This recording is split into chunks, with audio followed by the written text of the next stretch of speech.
As can be seen, the tabletop has been fixed securely to the faceplate of the lathe. The head of the lathe, the headstock, has been turned to face the tool rest. The tool rest then is the guide to turn the inside of the tabletop. Note the tabletop has already been turned down to round. This was done on the bandsaw by getting the general circle outline and then paring the outside of it on the lathe as it was spinning.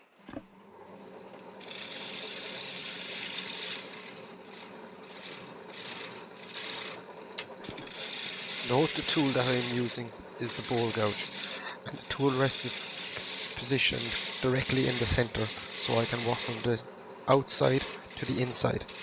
If the tool rest was above or below the center, I would not reach all the way into the middle of the plate.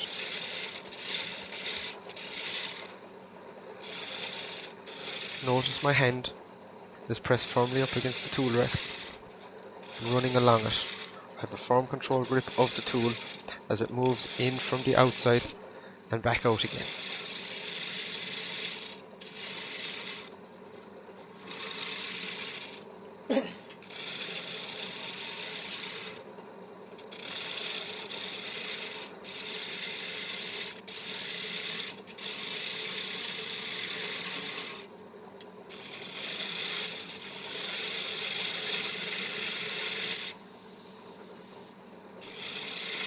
As you just saw, the shavings that are coming off are long strands.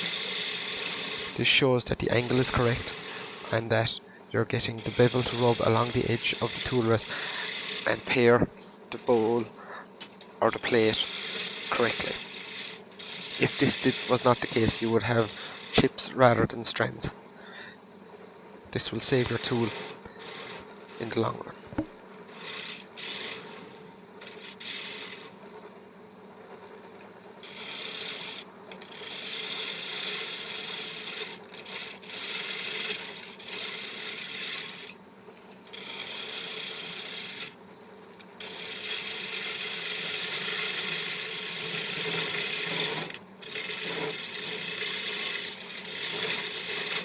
Notice how I'm using the angle of the bevel on the chisel to pare away. Coming in at an angle rather than straight gives you a better cut and more control over the chisel.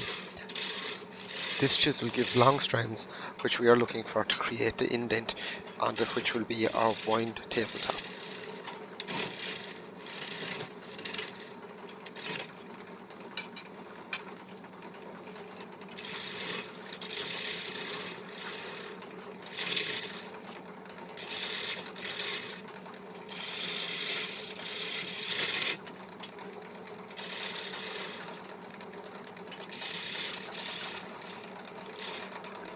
Because the timber is mahogany, it will take some time before I get the shape that I desire. This is because mahogany is a very hard wood and will take some time. I'm just stopping the faceplate to check see how far I'm after moving in.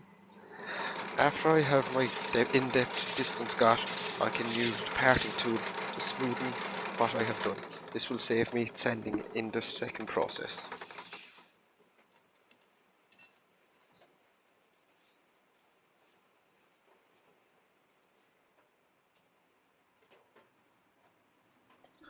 I am now changing the speed of the lathe. This lathe has 4 speeds. Modern lathes often have an electronic motor on them, so by the twist of a button you can change them. These have to be twisted off using an Allen key, and then the motor is lifted up, and inside you have a pulley. This pulley has 4 settings and can be adjusted. I am now going to increase the speed of the lathe because I was using the faceplate internally and the spindle gouge. I will now be detailing the outside of the plate or tabletop. This needs to be on a high speed because to get the detail right and to have a clean cut.